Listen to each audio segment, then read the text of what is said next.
भेटू। आणि एक महत्त्वाची गोष्ट धनंजय मुंडे साहेबांनी सांगायची जी ठेवली ती मी सांगतो। मी मुख्यमंत्र्यांना सांगू शकतो, देवेंद्रजींना सांगू शकतो, अजितदादांना पण सांगू शकतो, पण ते अर्थमंत्री असल्यामुळे त्यांच्याकडनं पैसे कसे घ्यायचे हे माझ्यापेक्षा तुम्हाला चांगलं माहिती आहे। कारण तुम्ही जे नाटक लिहिलं बारामती ते मंत्रालय, त्या नाटकाच्या प्रमुख पात्रांमध्ये तुम्ही देखील होता। आम्ही लिहिलं मुंबई गुवाहाटी व्हाया सुरत, त्याच्याबद्दल दुमत नाही। त्याच्या अगोदर एक लिहिलं गेलं मी पुन्हा येईन, ते पण सत्य घटनेवर आधारित होतं, ते घडलं ना। त्याच्यामुळे आपले लेखक, दिग्दर्शक, निर्माते हे सगळं जे काय करतात ते सत्य घटनेवर करतात। बघा तिन्ही नाटकाचे कोण कोण निर्माते दिग्दर्शक होते। आमचं नाटक मुंबई गुवाहाटी व्हाया सुरत, प्रमुख भूमिका एकनाथ शिंदे, दिग्दर्शक एकनाथ शिंदे, निर्माते एकनाथ शिंदे, नेपथ्य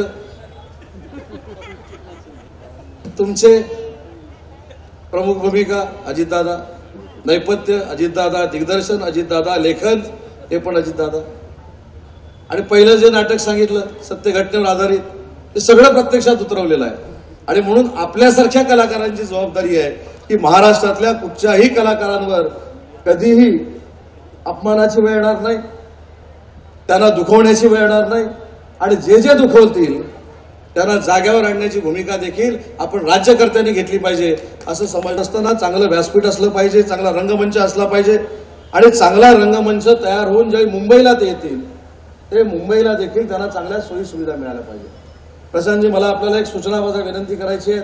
मोहनजी देखील या ठिकाणी आहेत, आपण पवार साहेबांशी बोलू, सगळ्या विश्वस्तांची बैठक घेऊ। पण ग्रामीण भागातनं कलाकार जो मुंबईला येणार आहे त्याला राहण्याची व्यवस्था ही अखिल भारतीय नाट्य परिषदेने भविष्यामध्ये करणं गरजेचं आहे। मग असे अनेक कलाकारांचा उल्लेख धनुभाव आपण या ठिकाणी केलात, पण त्यांनी जो संघर्ष केलेला आहे हा संघर्ष माझ्या दृष्टीने अतिशय महत्वाचा आहे। अनेक कलाकार आहेत जे मुंबईमध्ये आले पण त्यांना राहायला घर नव्हतं, जे बॅकस्टेजवाले आहेत त्यांना आजही राहायला घर नाहीये।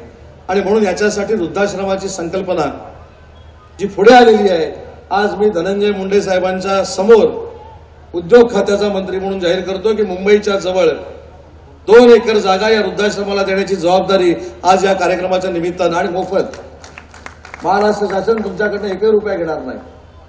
परंतु त्या ठिकाणी अशा पद्धतीची वास्तू आपण तयार करू की ज्यावेळी हा वृद्ध झालेला कलाकार त्याला तिथे जाण्याची आवश्यकता आहे, तिथं गेल्यानंतर देखील तो स्वतःच्याच घरामध्ये राहतोय अशा पद्धतीची भावना त्याची त्या वृद्धाश्रमामध्ये गेल्यानंतर निर्माण झाली पाहिजे। अशा पद्धतीची एक चांगली वास्तू, की भाऊ तुमच्याशी देखील आता बोललो, अशा पद्धतीची एक चांगली वास्तू आपण मुंबईच्या परिसरामध्ये निर्माण करणं गरजेचं आहे। आणि मुंबईच्या लगत का केली पाहिजे तर उतार वयामध्ये अजून मेडिकल एड काय लागल्या तर ठाणा पुणा याच्यापेक्षा मुंबईला चांगल्या पद्धतीनं त्यांना या सगळ्या सोयी सुविधा मिळू शकतात। आणि म्हणून त्याचा देखील नाट्य परिषदेनं चांगल्या पद्धतीनं रंगमंच तयार होऊन जे मुंबईला ते येतील ते मुंबईला देखील त्यांना चांगल्या सोयी सुविधा मिळाल्या पाहिजे। प्रशांतजी, मला आपल्याला एक सूचना विनंती करायची आहे। मोहनजी देखील या ठिकाणी आहेत, आपण पवार साहेबांशी बोलू, सगळ्या विश्वस्तांची बैठक घेऊ। पण ग्रामीण भागातनं कलाकार जो मुंबईला येणार आहे त्याला राहण्याची व्यवस्था ही अखिल भारतीय नाट्य परिषदेने भविष्यामध्ये करणं गरजेचं आहे। मग असे अनेक कलाकारांचा उल्लेख धनुभाव आपण या ठिकाणी केलात, पण त्यांनी जो संघर्ष केलेला आहे हा संघर्ष माझ्या दृष्टीने अतिशय महत्वाचा आहे। अनेक कलाकार आहेत जे मुंबईमध्ये आले पण त्यांना राहायला घर नव्हतं, जे बॅकस्टेजवाले आहेत त्यांना आजही राहायला घर नाहीये। आणि म्हणून याच्यासाठी वृद्धाश्रमाची संकल्पना जी पुढे आलेली आहे, आज मी धनंजय मुंडे साहेबांच्या समोर उद्योग खात्याचा मंत्री म्हणून जाहीर करतो की मुंबईच्या जवळ 2 एकर जागा या वृद्धाश्रमाला देण्याची जबाबदारी आज या कार्यक्रमाच्या निमित्तानं आणि मोफत महाराष्ट्र शासन तुमच्याकडनं 1 रुपया घेणार नाही। परंतु त्या ठिकाणी अशा पद्धतीची वास्तू आपण तयार करू की ज्यावेळी हा वृद्ध झालेला कलाकार त्याला तिथे जाण्याची आवश्यकता आहे, तिथं गेल्यानंतर देखील तो स्वतःच्याच घरामध्ये राहतोय अशा पद्धतीची भावना त्याची त्या वृद्धाश्रमामध्ये गेल्यानंतर निर्माण झाली पाहिजे।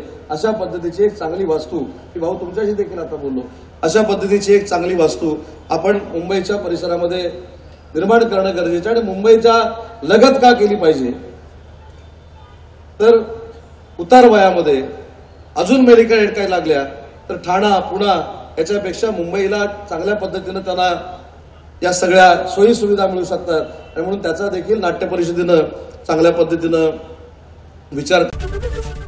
एबीपी माझा, उघडा डोळे बघा नीट.